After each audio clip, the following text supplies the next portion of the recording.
கிட்டத்தட்ட ஆண்டுக்கு 177.25 டிஎம்சி தண்ணீர் தமிழ்நாட்டுக்கு வழங்க வேண்டும் என்ற தீர்ப்பு வழங்கப்பட்டிருக்கின்றது.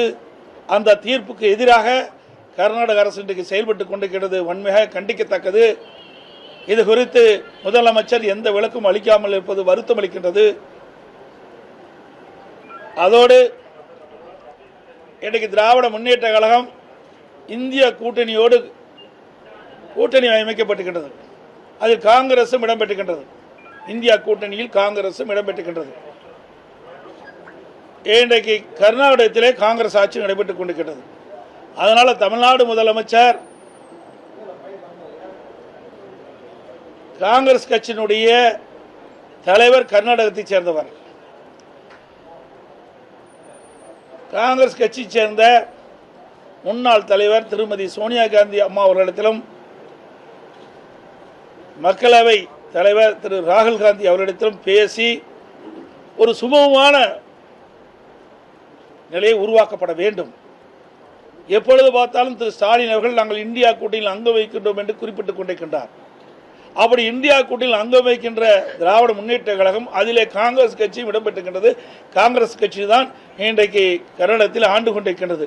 அதனால் எளிதாக இந்த பிரச்சனையை தீர்ப்பதற்கு வாய்ப்பு இருக்கின்றது. ஆகவே முதலமைச்சர் உடனடியாக இந்த காங்கிரஸ் கட்சியினுடைய தலைவரிடத்திலே தொடர்பு கொண்டு இதற்கு ஒரு நல்ல தீர்வு காண வேண்டும் என்று வலியுறுத்துகின்றேன். அப்படி தீர்வு காணப்பட்டு விட்டால், தீர்வு காணப்படாத இருந்தால் இன்றைக்கு தமிழகம் வஞ்சிக்கப்பட்டு விடும். தமிழகம் இன்றைக்கு டெல்டா மாவட்டம் பாலைவனமாக மாறிவிடும் என்பதை இந்த நேரத்தின் எச்சரிக்கையோடு அவர் கையாள வேண்டும் என்ற இந்த நேரத்தில் கேட்டுக்கொள்கின்றேன். இதில் கோவை மெட்ரோ ரயில் திட்டத்தை பற்றி இங்கே கேட்டுக்கிறீங்க. ஏற்கனவே அனைத்து இந்திய அண்ணா திராவிட முன்னேற்ற கழக ஆட்சி இருக்கின்ற பொழுதுதான் கோவை மாநகர மக்களுடைய நீண்ட நாள் கோரிக்கையை நிறைவேற்றுகின்ற விதமாக மெட்ரோ ரயில் திட்டம் நிறைவேற்றப்படும், அதிமுக ஆட்சியில் கொண்டு வரப்படும் என்ற அறிவிப்பை கொடுத்து விரிவான திட்ட அறிக்கை தயாரிக்கின்ற பணியெல்லாம் துவங்கி நடைபெற்றுக் கொண்டு வந்தது. ஆட்சி மாற்றம் ஏற்பட்டது. ஆட்சி மாற்றத்திற்கு பின்பு திராவிட முன்னேற்ற கழகம் ஆட்சிக்கு வந்த பிறகு கிட்டத்தட்ட 3 ஆண்டு காலம் அது கிடப்பிலே போட்டு விட்டார்.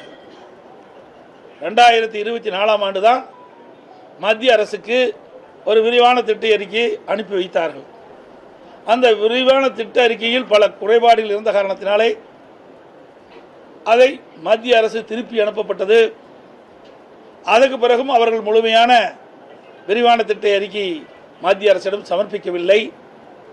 2011 மக்கள் தொகை கணக்கீட்டின்படி தமிழ்நாடு அரசு இந்த மெட்ரோ ரயில் திட்ட பணிக்கு விரிவான திட்ட அறிக்கை தயாரிக்கப்பட்டுகின்றது. இன்றைக்கு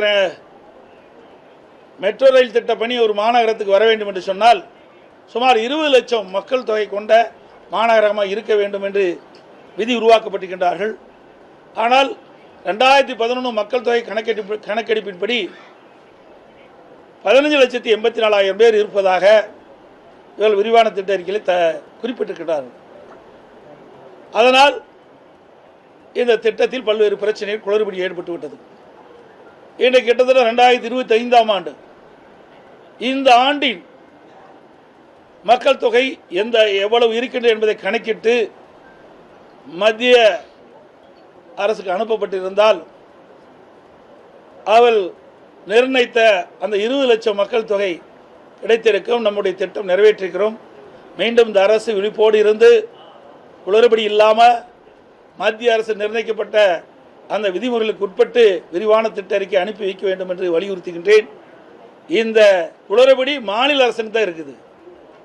ஏன்னா மாநில அரசு மத்திய அரசிடம் மெட்ரோ ரயில் திட்டத்திற்கு என்னென்ன விதிகள் இருக்கு என்பதை ஆய்வு செய்து அந்த ஆய்வின்படி இவர்கள் முறையாக விரிவான திட்ட அறிக்கை தயாரித்து அனுப்பப்பட்டிருந்தால் இந்த பிரச்சனை வந்திருக்காது. 2011வது வருஷ மக்கள் தொகை அடிப்படையில் அனுப்பி காரணத்தினால்தான் இவ்வளவு பிரச்சனை. அப்பொழுது இருந்த மக்கள் தொகை அடிப்படையில் அனுப்பிய காரணத்தினால் தற்போது மெட்ரோ ரயில் திட்டத்திற்கு 20 லட்சம் பேர் ஒரு மாநகரத்தில் வசித்தால்தான் இந்த மெட்ரோ ரயில் திட்டம் வரும் என்ற நிலை இருக்கின்ற காரணத்தினால் இந்த குளறுபடிகளால் தற்போது நிறுத்தப்பட்டுகின்றது. அதே போல மதுரை மாநகராட்சியிலும் அதே நிலைதான். ஆகவே அனைத்து இந்திய அண்ணா திராவிட முன்னேற்ற கழக ஆட்சிக்கு வந்தவுடன் இந்த 2 மெட்ரோ ரயில் திட்ட பணிகளும் துவங்குவதற்குண்டான அனைத்து முயற்சியும் எடுக்கப்படும் என்பதை தெரிவித்துக் கொள்கின்றேன். அது மட்டுமல்ல, அனைத்து இந்திய அண்ணா திமுக ஆட்சி இருக்கின்ற பொழுதுதான் இந்த திட்டத்திற்கு விரிவான திட்ட அறிக்கை தயாரிக்கின்ற பணி துவங்கப்பட்டது. வேண்டுமென்றே திட்டமிட்டு அண்ணா திமுக ஆட்சியில் கொண்டு வரப்பட்ட இந்த மெட்ரோ ரயில் திட்டம், கோவையிலே கொண்டு வரப்பட்ட மெட்ரோ ரயில் திட்டத்திற்கு காலதாபம் செய்து சரியான முறையில் ஆய்வு செய்து விரிவான திட்ட அறிக்கை அனுப்பாத காரணத்தில்தான் இந்த பணி சுணக்கம் ஏற்பட்டு இன்றைக்கு மத்திய அரசிடம் இப்படிப்பட்ட பதில் வந்திருக்குது. இதுக்கு முழுக்க முழுக்க காரணம் மாநில அரசினுடைய கவனக்குறைவு, அலட்சியம் தான் என்பதை இந்த நேரத்தில் தெரிவிக்க விரும்புகிறேன். அதேபோல் தமிழகத்தில் சட்ட ஒழுங்கு நான் ஏற்கனவே அடிக்கடி குறிப்பிட்டிருக்கிறேன். பலமுறை சொல்லியும் இந்த அரசு மெத்தன போக்கோட தான் இருக்குது. இதற்கு என்ன காரணம்? இன்றைக்கு தமிழ்நாடு அரசு ஒரு நிரந்தர டிஜிபி இதுவரைக்கும் நியமிக்க முடியல. உச்சநீதிமன்றம் அறிவுறுத்திய பிறகும் 3 வாரம் கால அவகாசம் கொடுத்தோம். இன்னும் இந்த அரசு கும்பகர்ணம் போல தூங்கிட்டு இருக்குது. தனக்கு வேண்டியப்பட்டவரை டிஜிபியாக நியமிக்க வேண்டும் என்ற ஒரே காரணத்திற்காக உச்சநீதிமன்றம் அளித்த தீர்ப்பை கூட நடைமுறைப்படுத்தாத ஒரு கைலாத அரசு இருந்து கொண்டிருக்கின்றது. ஒரு நிரந்தர டிஜிபி இல்லாத போது எப்படி சட்ட ஒழுங்கு சரியாக இருக்கும், சரியாக பராமரிக்கப்படும்? ஆகவே இந்த அரசு வேண்டுமென்றே திட்டமிட்டு தங்களுக்கு கைப்பாக இருக்கக்கூடிய ஒரு டிஜிபியை நியமிக்க வேண்டும் என்ற அடிப்படையில் தான் இந்த காலதாமம் செய்து கொண்டிருக்கிறார். இனியும் காலதாமம் செய்யாமல் ஒரு நிரந்தர டிஜிபியை நியமித்து தமிழகத்திலே சட்ட ஒழுங்கை காப்பாற்றுவதற்கான நடவடிக்கை எடுக்கப்பட வேண்டும். அண்மையில் ராமேஸ்வரத்தில் பார்த்தீங்கன்னா ஒரு பள்ளி மாணவி பட்டம் பகலில் சென்று கொண்ட பள்ளிக்கு நடந்து கொண்டு சென்று பொழுது ஒரு இளைஞன் அந்த மாணவியை குத்தி கொலை செய்கின்றார். இது எவ்வளவு கொடூரமான செயல்! அந்த மாணவியிடம் தன்னை காதலிக்க வேண்டும் என்று வற்புறுத்தியிருக்கிறார். அந்த மாணவி அதை மறுத்தவுடன் உடனடியாக அந்த மாணவியை பட்ட மகளில் கத்தியால் குத்தி கொலை செய்கின்ற காட்சி ஒரு கொடூரமான காட்சி. இது தொடர்ந்து நடந்து கொண்டிருக்கிறது. சென்னையில் 2 நாளைக்கு முந்தி பார்த்தீங்கன்னா 2 ரவுடிகளை அடிச்சுட்டு இன்றைக்கு சண்டையிடுற காட்சிகளை நான் பார்த்துருக்குறோம். இப்படி ஒவ்வொரு வாரமும் நாள்தோறும் தமிழகத்தில் சட்ட ஒழுங்கு சீர்குலைகின்ற காட்சியை பார்த்துருக்கிறோம். அங்கே பாலியல் வன்கொடுமைகள், திருட்டு, கொலை, கொள்ளை நடந்த வண்ணம் இருக்கின்றது. இந்த அரசை கும்பகரன் போல் தூக்கி கொண்டிருக்கின்றது. மக்களுக்கு பாதுகாப்பு கொடுப்பது காவல்துறை கடமை. ஆனால் தமிழகத்தில் அப்படிப்பட்ட நிலைமை இல்லை என்ற நிலை ஏற்பட்டு விட்டது. பல முறை ஊடகத்தின் வாயிலாக, பத்திரிகையின் வாயிலாக, அறிக்கையின் வாயிலாக சட்டமன்றத்திலே இந்த அரசுக்கு கவனத்தை கொண்டு வந்து கூட இந்த அரசு சரியான முறையில் அணுகாத காரணத்தினாலே சட்ட ஒழுங்கு தமிழகத்திலே சந்தி சிரித்துக் கொண்டிருக்கின்றதை நேரத்திலே தெரிவிக்க விரும்புகிறேன். பல உதாரணங்களை சொல்லலாம். அது மட்டும் இல்லை, இன்றைக்கு இப்படிப்பட்ட சம்பவம் நடந்துபட இன்றைக்கு ஒரு மாநில கட்சி, பகுஜன் கட்சி, அவனுடைய மாநில தலைவர் அங்கே சென்னை மாநகரத்தில் மக்கள் அதிகம் வசிக்கின்ற பகுதியில் படுகொலை செய்யப்படுகிறார். அப்படி உறவினர் இதில் மாநில காவல்துறை விசாரிக்கப்பட்டால் எனக்கு நியாயம் கிடைக்காது என்று சொல்லி உயர்நீதிமன்றத்தை நாடுகிறார். அந்த உயர்நீதிமன்றம் சிபிஐ விசாரிக்க வேண்டும் என்று உத்தரவு போடுகிறது. அந்த உத்தரவை எதிர்த்து மாநில அரசு டெல்லிக்கு போகிறாங்க, உச்சநீதிமன்றத்துக்கு போகிறாங்க. எவ்வளோ கேவலம்! யார் விசாரித்தா என்ன? உங்களுக்கு ஏன் அது அச்சம்? ஆக இதில் ஏதோ ஒரு மர்மம் இருக்கின்றது. இதில் யாரோ ஒரு முக்கிய புள்ளி ஈடுபட்டு இருப்பதாக தான் மக்கள் சந்தேகிக்கின்றார்கள். அதே இன்றைக்கு உயர்நீதிமன்றம் போய் உயர்நீதிமன்றம் அளித்த தீர்ப்புக்கு எதிராக நீங்கள்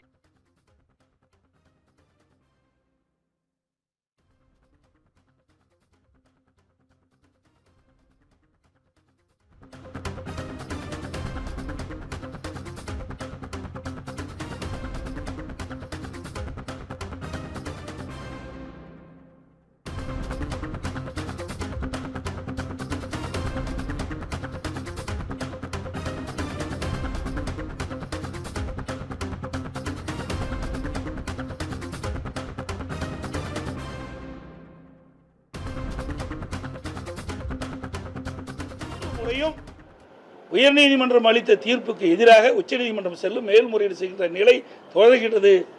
இது ஒரு வெட்கக்கேடானது. யார் விசாரிச்சா என்ன? உண்மை வெளியே வந்தால் போதும், குற்றவாளிகள் தண்டிக்கப்பட வேண்டும். இதுதான் யதார்த்தமான நிலை. ஆனால் இந்த அரசாங்கத்துக்கு அது கிடையாது.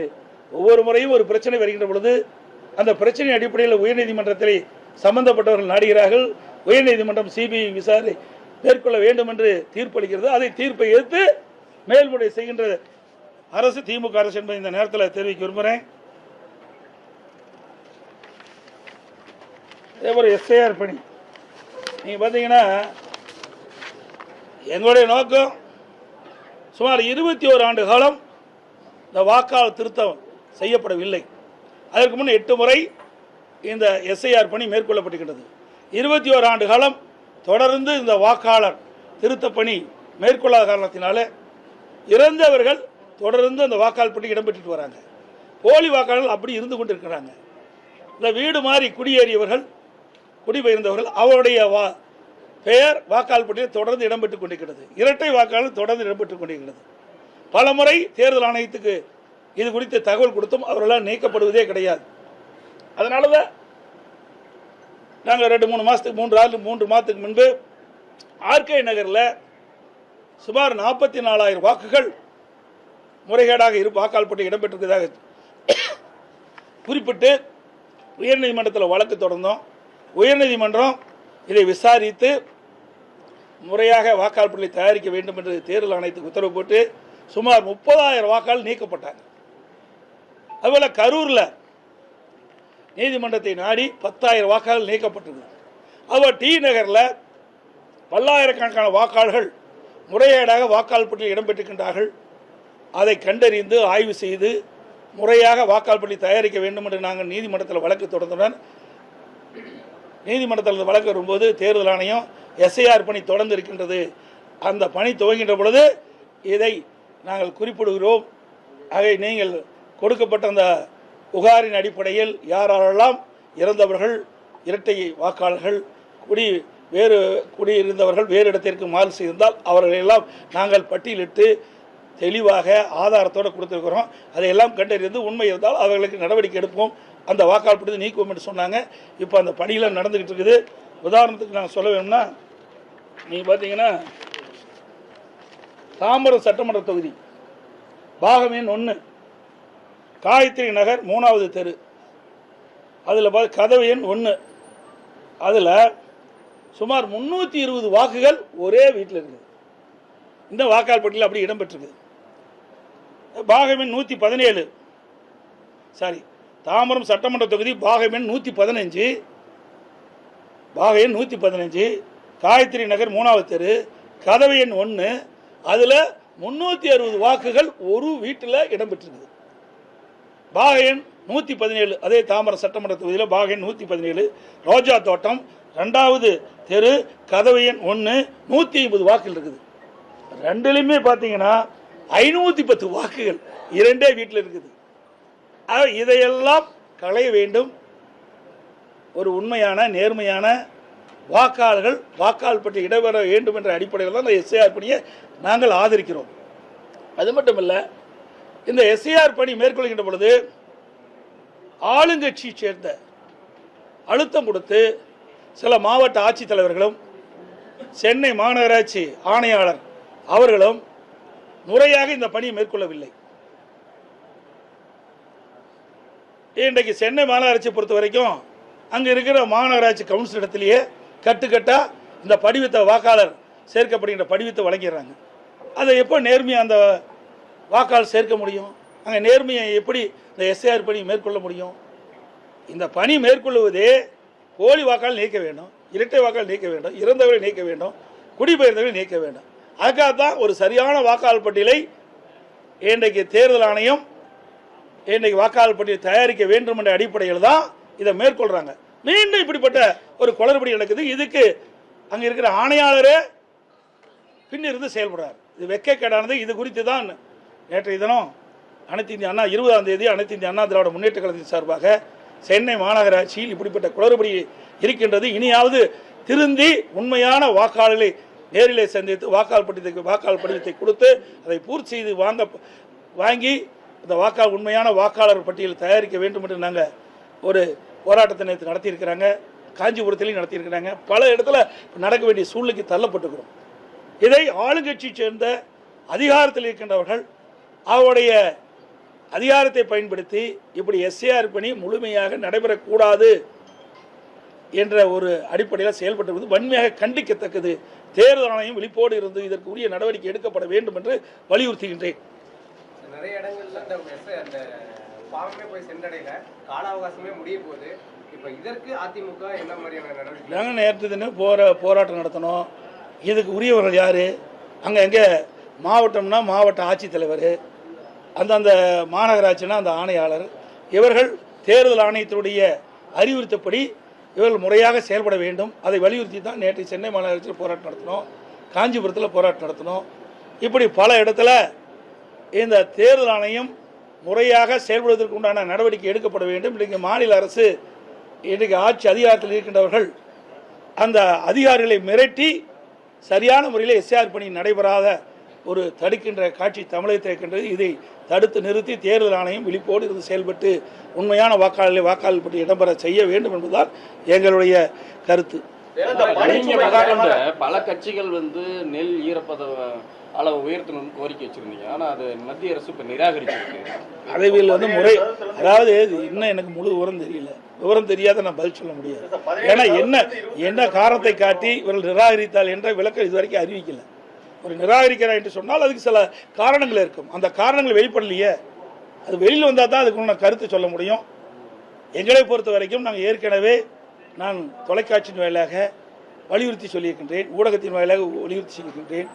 ஆகவே பாதிக்கப்பட்ட விவசாயிகளுக்கு நிவாரணம் வழங்கப்பட வேண்டும். தொடர் மழையின் காரணமாக நெல்மணிகள்லாம் நனைந்து ஈரம் ஏற்பட்டிருக்கிறது. இதையெல்லாம் கணக்கிட்டு மத்திய அரசோட நடவடிக்கை எடுக்க வேண்டும் என்று நான் ஏற்கனவே வலியுறுத்தினேன். ஆனால் இந்த அரசாங்கம் மழை வரும்னு நல்லா தெரியும். இந்திய வானிலை மையம் தெளிவாக சொல்லியிருக்குது. உடனே என்ன பண்ணியிருக்கணும்? வேகமாக துரிதமாக விவசாயிகள் அறுவடை செய்து கொண்டு வரப்பட்ட நெல் மூட்டைகளை உடனுக்குடன் இவர்கள் கொள்முதல் செய்யப்பட்டிருந்தால் விவசாயிகள் இந்த பாதிக்கப்பட்டிருப்பாங்க. இன்னைக்கு 15 நாள் கொள்முதலை நிறுத்திட்டாங்க.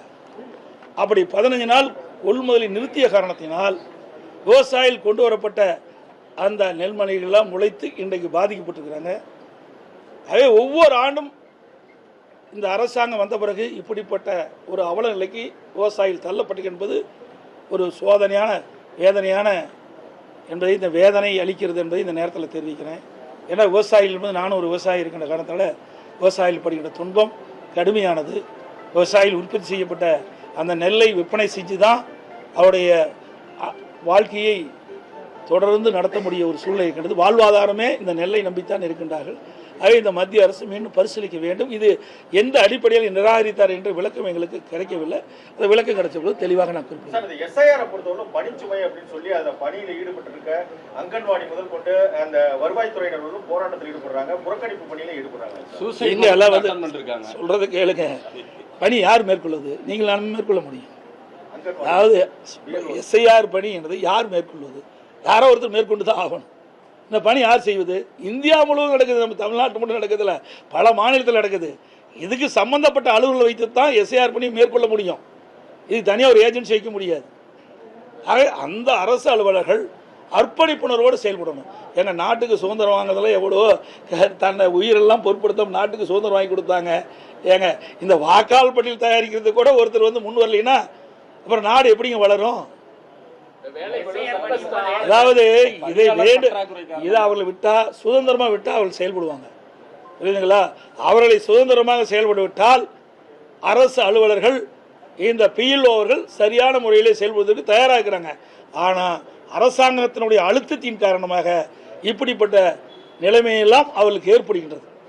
அதிமுகவில் நவீன தீண்டாமை கடைபிடிக்கப்படுறதா? இப்ப சமீபத்தில் அரூர்ல ஒரு சம்பவம் நடந்தது.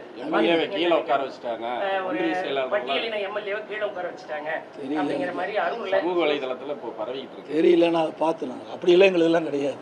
எங்களதெல்லாம் ஜாதிக்கும் மதத்திற்கு அப்பாற்பட்ட கட்சி. புரியுதுங்களா?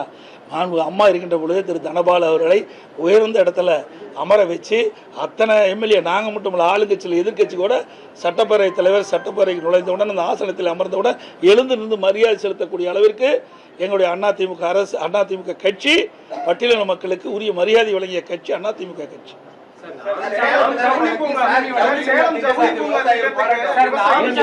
குரல் கொடுக்கலங்கிறாங்க. ஜவுளி பூங்கா திட்டம் வந்து சாயப்பட்டறை அமைக்கிறாங்க, அதுக்கு இன்னும் எதிர்க்கட்சி தலைவர். அதாவது ஏற்கனவே இந்த ஜவுளி பூங்கா அமைப்பதற்கு அதிமுக ஆட்சி இருக்கின்ற பொழுது நம்ம ஸ்டீல் பிளான்ட்ல ஒரு குறிப்பிட்ட நிலம் கையகப்படுத்துவதற்கு நாங்கள் முயற்சி செஞ்சோம்.